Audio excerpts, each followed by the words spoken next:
Hello दोस्तों, मैं शेखर। आज मैं पढ़ाऊंगा सीटेट का हिंदी जो समास है, जो कि एग्ज़ाम के पॉइंट ऑफ व्यू से बहुत ही इम्पोर्टेंट है। और आज हम लोग सीखने वाले हैं समास। तो हेडिंग डाल लीजिएगा समास। समास तो समास किसे कहा जाता है, इसको इस पहले हम लोग जानेंगे। तो समास की परिभाषा है जैसे कि दो या दो से अधिक, दो या दो से अधिक, दो या दो से अधिक अधिक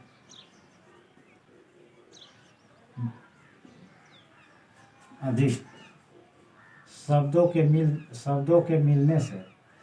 मिलने से से बने नए सार्थक शब्द को समास कहा जाता है। इसकी परिभाषा मतलब ये हो गया कि दो या दो से अधिक सार्थक शब्दों के मिलने से बने नए सार्थक शब्द को समास कहा जाता है। जैसे कैसे? जैसे गुणहीन।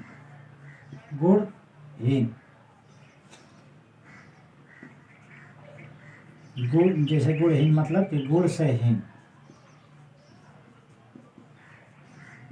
तो इसमें क्या क्या लगा है? गुण और हीन लगा हुआ है। हीन मतलब उसकी कमी बता रहा है कि गुण की कमी, तो गुण से हीन, गुणहीन बन गया।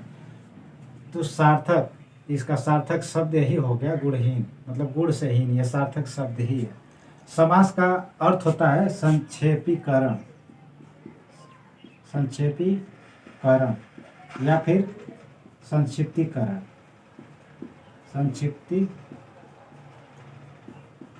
मतलब कि किसी भी बात को संक्षेप में कह देना। जैसे कि गुण से हीन को हम क्या कह रहे हैं? गुणहीन हो गया। संक्षेप ये हो गया और ये इसका विस्तारित रूप हो गया। समास कितने प्रकार का होता है? समास मुख्यतः 6 प्रकार का होता है। कौन कौन, उसको हम लोग अब लिखेंगे और एक एक को बारी बारी से और अच्छे ढंग से जानेंगे।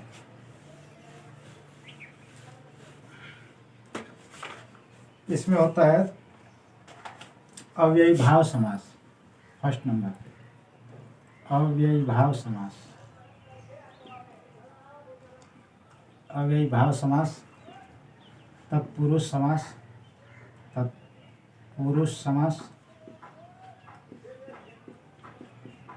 द्वंद्व समास, द्विगु समास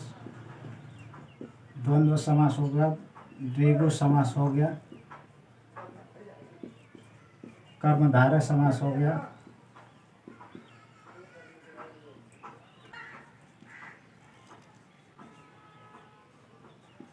वैसे सभी समास इम्पोर्टेंट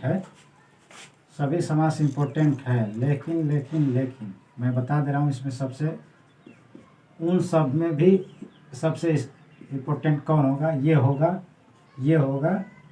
और ये। बाकी सबको पढ़ना है जरूर से, लेकिन इन चारों को जरूर से पढ़ना होगा।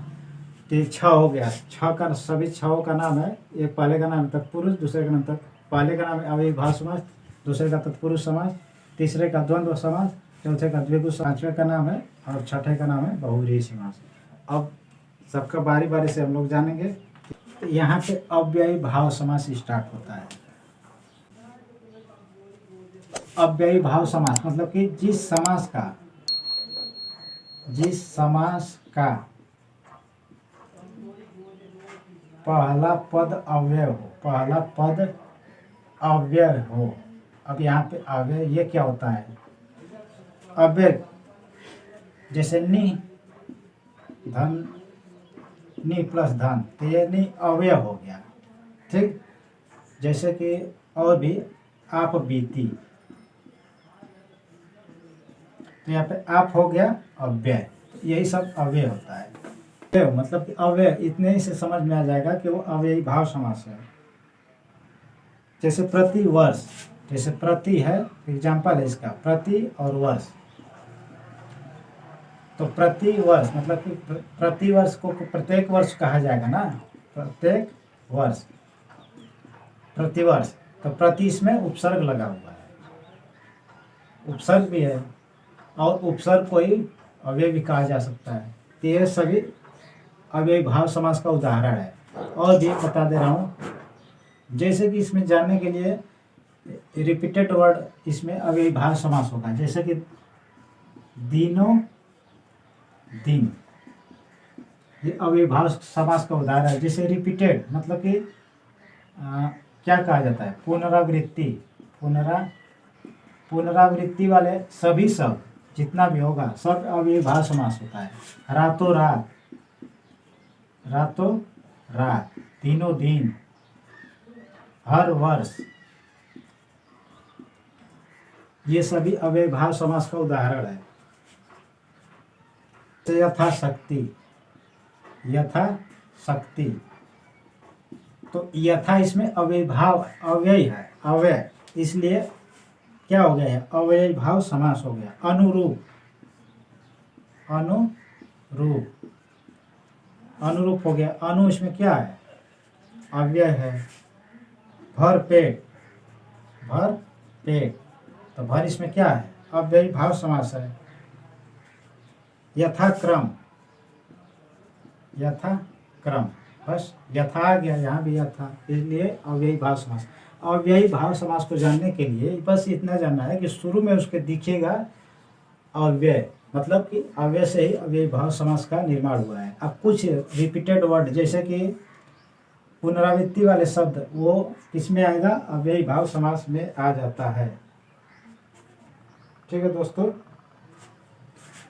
अब हम लोग आते हैं तत्पुरुष समास पे। नेक्स्ट, तत्पुरुष समास।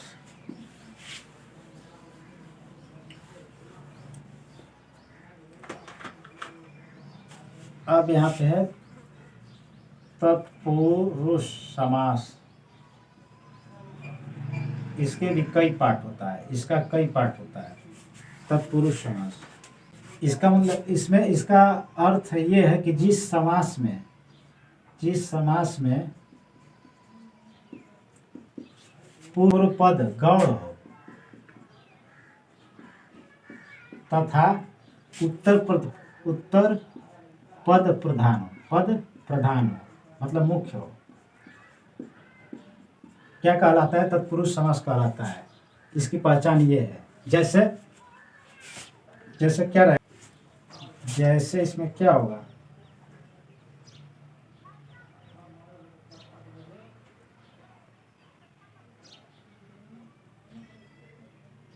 जैसे भूख मरा, जैसे भूख मरा, जैसे भूख मरा, भूख मरा मतलब कि इसका अर्थ होता है कि भूख से मरा, भूख से मरा। तो तत्पुरुष समास में जैसे कि होता है ना कि कर्ता ने कर्म को उस टाइप का, तो इसमें बीच में यही सा से सी ने को द्वारा इस टाइप का, इसमें जैसे इसका विच्छेद करने पर इस टाइप का बीच में अर्थ मिलेगा, उससे पकड़ में आ जाएगा कि यह तत्पुरुष समास है। तो तत्पुरुष समास के भी अनेक प्रकार के भेद होते हैं, तो सबसे उसमें जितने भी भेद है उसको लिखते हैं हम लोग। अब मुझे ये मिटाना जरूरी लग रहा है, तो मैं ये मिटा दे रहा हूँ। जैसे इसमें कौन कौन इसका प्रकार है, कर्म तत्पुरुष समास होता है, कर्म तत्पुरुष समास भी लगा लेना दोस्तों, कर्म तत्पुरुष समास, करण तत्पुरुष समास, दूसरा हो गया। तीसरा क्या है, संप्रदान तत्पुरुष समास, संप्रदान। चौथा क्या है, अपादान, अपादान तत्पुरुष समास। पांचवा क्या है, संबंध तत्पुरुष समास। इसके बाद 6 नंबर पे क्या है, अधिकरण तत्पुरुष समास। तो कर्म तत्पुरुष समास में क्या आएगा, कर्म, ये तो स्पष्ट हो गया। कर्म तत्पुरुष समास के बारे में हम लोग जानते हैं पहले। तो जैसे कि कर्म क्या आएगा, कर्ता ने कर्म को, जैसे वो वाला कारक चिन्ह पहचान है ना, पहचान जो होता है कारक चिन्ह का, सेम उसी को याद रखना है। कर्ता ने कर्म को, उस टाइप का है ना। तो कर्म में क्या आएगा, को, सभी सब, मतलब कि को जरूर उसमें दिखेगा, को दिखेगा। तो गिर हट, कोई भी शब्द आएगा गिर हट, तो गिर हट, इसका विच्छेद करने पर क्या आएगा, गिरह को काटने वाला, मतलब गिरह को काटने वाला, काटने वाला। तो बीच में आया कि नहीं को, तब को किस में आता है, क में, बस तत्पुरुष तो लगेगा ही, तो को ऐसे आएगा। तो मैं एक एक एग्जाम्पल बस दे रहा हूँ, नहीं तो ज़्यादा हो जाएगा, लेकिन एक और दे रहा हूँ। स्वर्ग, स्वर्ग का क्या होगा संधि विच्छेद, स्वर्ग को वास, स्वर्ग को प्राप्त या फिर वास, स्वर्ग को प्राप्त या फिर स्वर्ग का वास। तो को आ गया, तो इसमें स्वर्ग भी आ जाएगा, किस में आएगा, कर्म तत्पुरुष समास।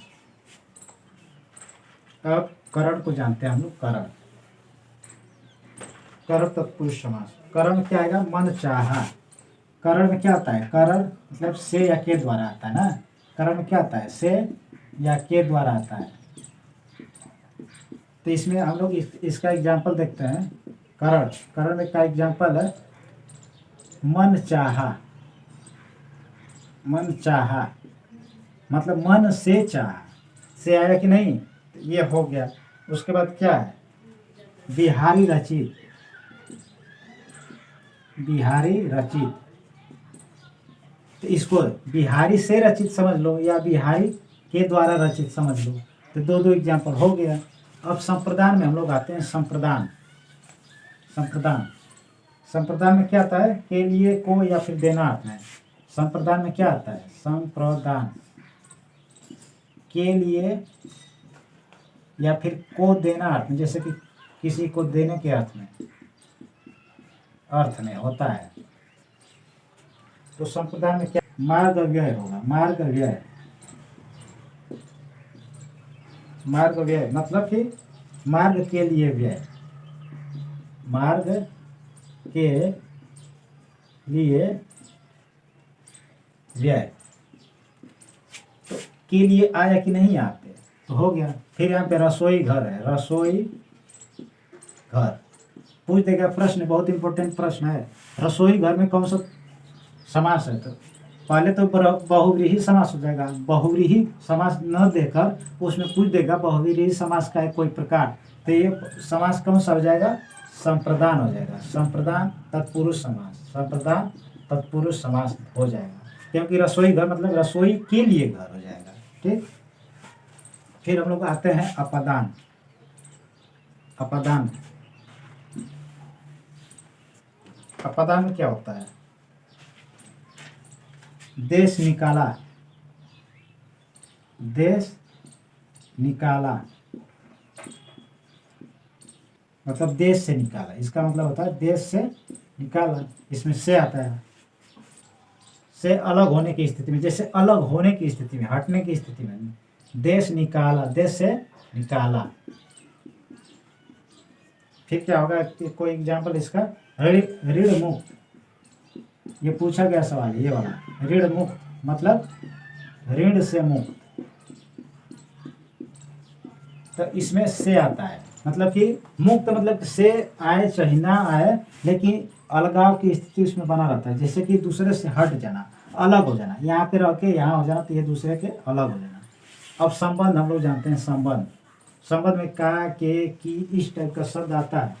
तो संबंध तत्पुरुष समास में क्या होगा, संबंध तत्पुरुष समास में जैसे कि भारत रत्न, भारत रत्न मतलब कि भारत का रत्न हो जाएगा, भारत का रत्न। और क्या, कोई एग्जांपल और क्या हो सकता है, राजपुत्र, राजपुत्र मतलब कि राजा का पुत्र। और क्या होगा, बस इतना ही के लिए इतना बहुत है। अधिकरण क्या आता है, अधिकरण, अधिकरण इसमें में पर आता है, जैसे कि आनंद मग्न, आनंद मग्न, इसमें क्या होगा, आनंद में मग्न, आनंद में मग्न। में या फिर पर आएगा तो में आ गया। बस ऐसे ही जो कारक, जिसको कारक अच्छा से आता है वो तत्पुरुष समास का कोई भी मतलब कारक से बनने वाला प्रश्न को हल कर लेगा। बस इतना जानना है। तत्पुरुष समास बिल्कुल आसान है, सबसे आसान है।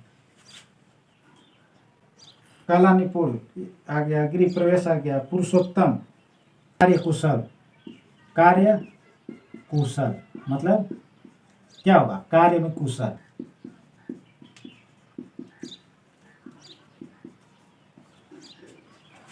हो गया, बस ऐसे ही जानना है दोस्तों। तत्पुरुष समास खत्म। हम अव्ययभाव समास और अव्ययभाव समास और तत्पुरुष समास को खत्म कर लिए हैं। अब हम लोग चलेंगे, हम लोग कर्मधारय समास पे आ रहे हैं। कर्मधारय समास,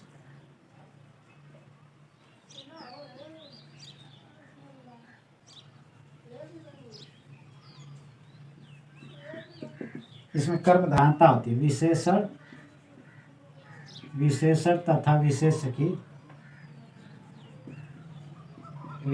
की प्रधानता होती है। प्रधानता मतलब मुख्यतः यही सब उसमें देखने को मिलता है। बस यही जानना है, ये लिखावट पे नहीं जाना है और क्या लिखा है इसे नहीं, मेन फोकस कॉन्सेप्ट को क्लियर करने पर है।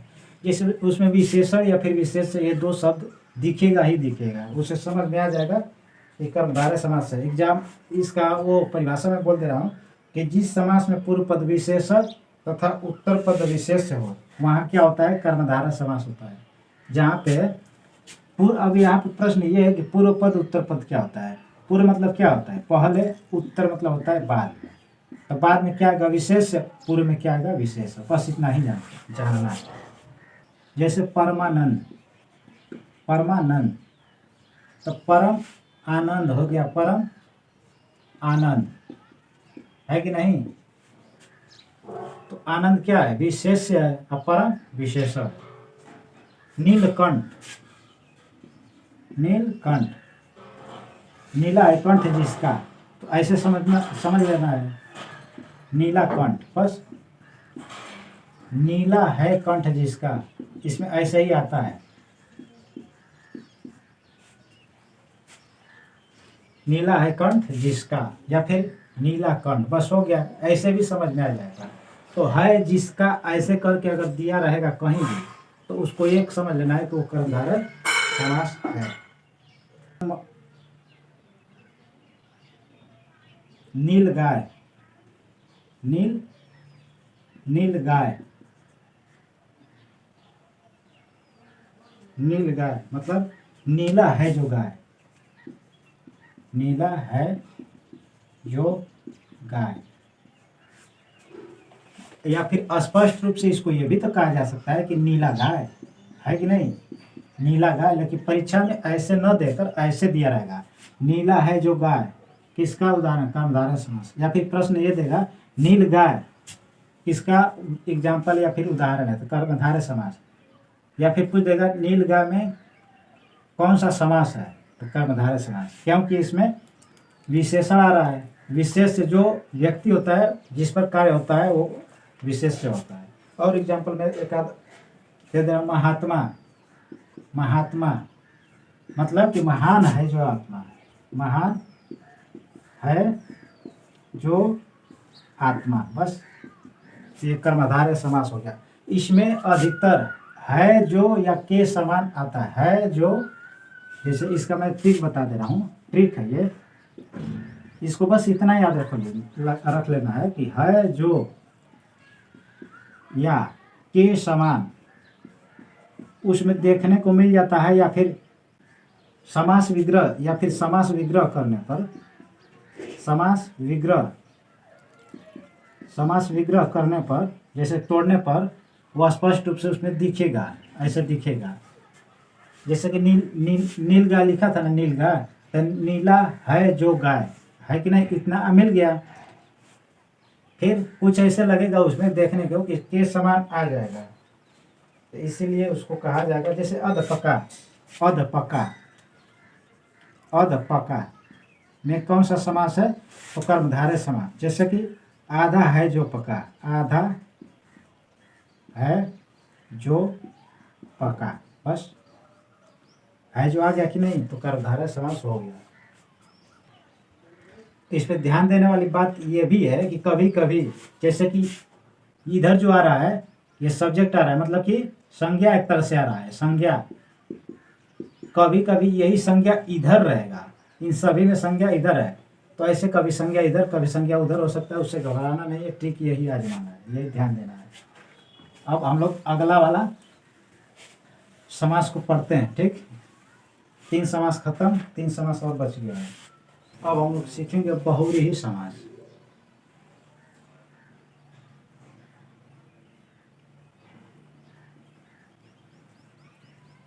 जिस समास में पहला और दूसरा पद मिलकर, पहला प्लस दूसरा पद मिलकर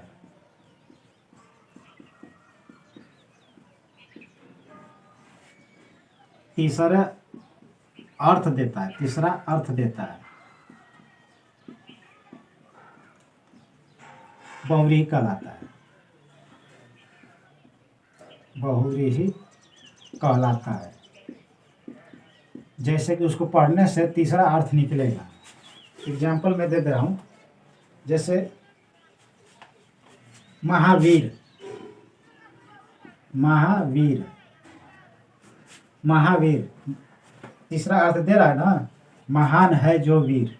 इसका मतलब है कि महान है जो वीर, मतलब किसको कह रहा है, हनुमान को कह रहा है कि नहीं।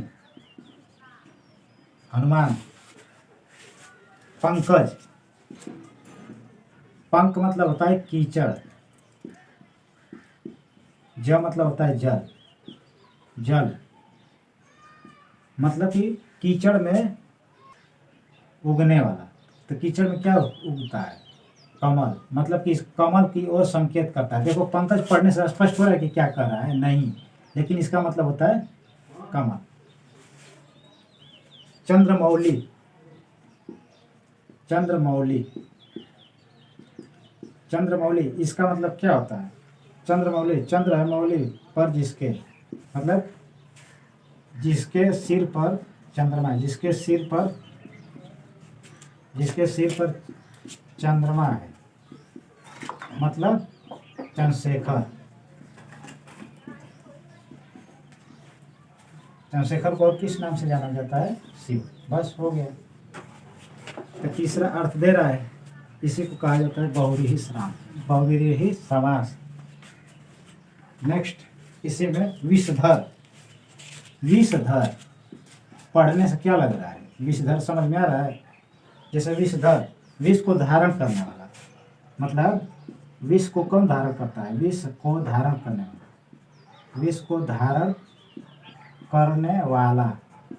तो कौन धारण करता है विष को, मतलब कि कहने का मतलब ये है कि विष किस में होता है, तो सांप में होता है, सांप, सर्प, स्नेक।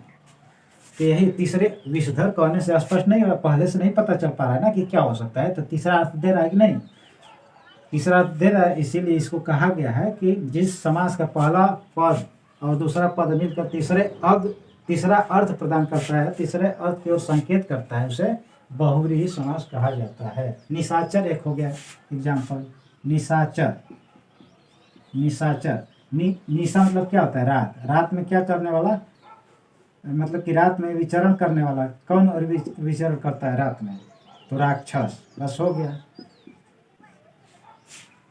त्रिलोचन, गिरिधर, विषधर, मृत्युंजय। चलो पीताम्बर, पीताम्बर भी इसका ही एग्जाम्पल है, पीताम्बर। पीत है, पीताम्बर मतलब पीत है अंबर जिसका, जिसका।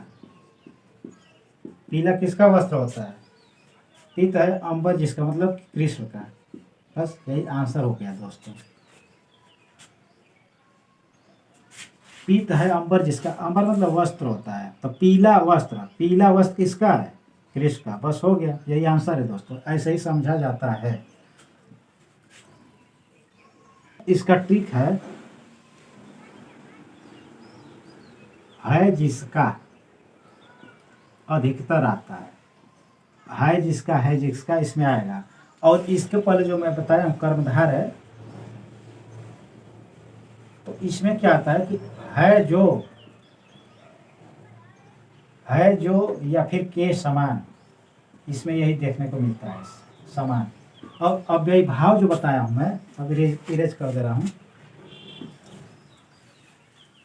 जो अव्ययी भाव मैं बताया हूं थोड़ी देर पहले, उसमें शुरू में ही अव्यय दिखेगा या फिर उपसर्ग दिखेगा। ये ट्रिक है अव्यय का ट्रिक, अव्ययी भाव का ट्रिक। तो इसमें देखने को मिलेगा कैसे कि शुरू में ही कुछ न कुछ ऐसे कुछ, या तो कुछ रिपीटेड वर्ड, रिपीट को कहा जाता है पुनरावृत्ति वाले शब्द, पुनरावृत्ति वाले शब्द रहेगा, या फिर जैसे कि अव्यय रहेगा, अव्यय, या फिर निपात रहेगा, वही सब एक ही बात है, या फिर उपसर्ग रहेगा बस। और इसके और क्या, तो द्विगु मतलब कि दो, सुनने में दो लग रहा है ना, कि मतलब कि इसमें अंक की बात की जा रही है। तो इसमें आने वाला सभी, जैसे कि जो भी शब्द रहेगा वो अंक की ओर इंडिकेट करेगा दोस्तों। जैसे कि जिस समस्त पद का पूर्व पद, मतलब कि जिस समास का पूर्व पद संख्यावाची होता है, पद संख्यावाची होता है, संख्यावाची, बस इसको ध्यान देना। द्विगु मतलब कि दुगो, ऐसे कुछ भोजपुरी में दुगो ऐसे लग रहा है ना, यूपी वाले समझ जाएगा सब बच्चे। द्विगु मतलब कि संख्या को इंडिकेट कर रहा है। जिस समास का पूर्व पद मतलब शुरू में, जैसे इधर कोई शब्द है और इधर भी कोई शब्द है, तो यहाँ पे इसके पहले वाला, ये वाला जो बता दे रहा है, इसको बताएगा कि संख्या को इंडिकेट करेगा। संख्यावाची पद होता है जिस समास का पूर्व पद संख्यावाची होता है, वह द्विगु समास कहलाता है,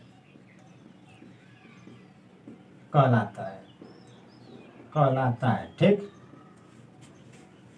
जैसे पंचवटी,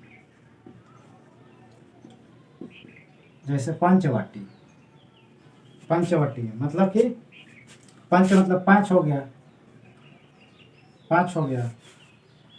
और वट, 5 प्लस वट मतलब बरगद होता है ना, वट मतलब वृक्ष भी होता है, वृक्ष मतलब फिर 5 वृक्ष हो गया। शताब्दी,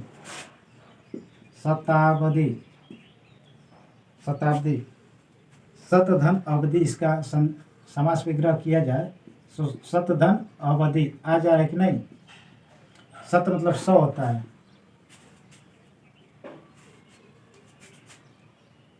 अवधि मैंने 100 वर्ष का समूह, 100 वर्ष का समूह, बस।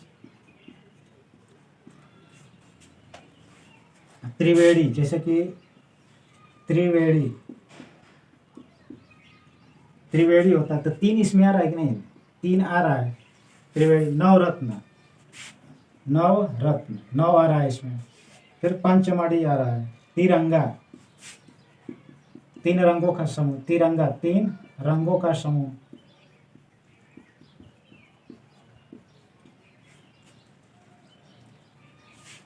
सप्तद्वीप हो गया। चौराहा, ये पूछा गया सवाल, चौराहा मतलब 4 राहों का समूह, बस हो गया। इसको इतना ही जानना है, राहों का समूह, बस। तो इसमें बस अंकों वाली बात की जाती है दोस्तों।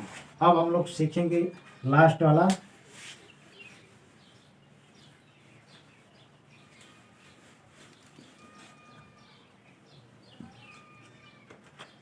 और इसी के जैसे सुनने में लगेगा लेकिन रहेगा नहीं। इसका नाम होता है द्वंद्व समास।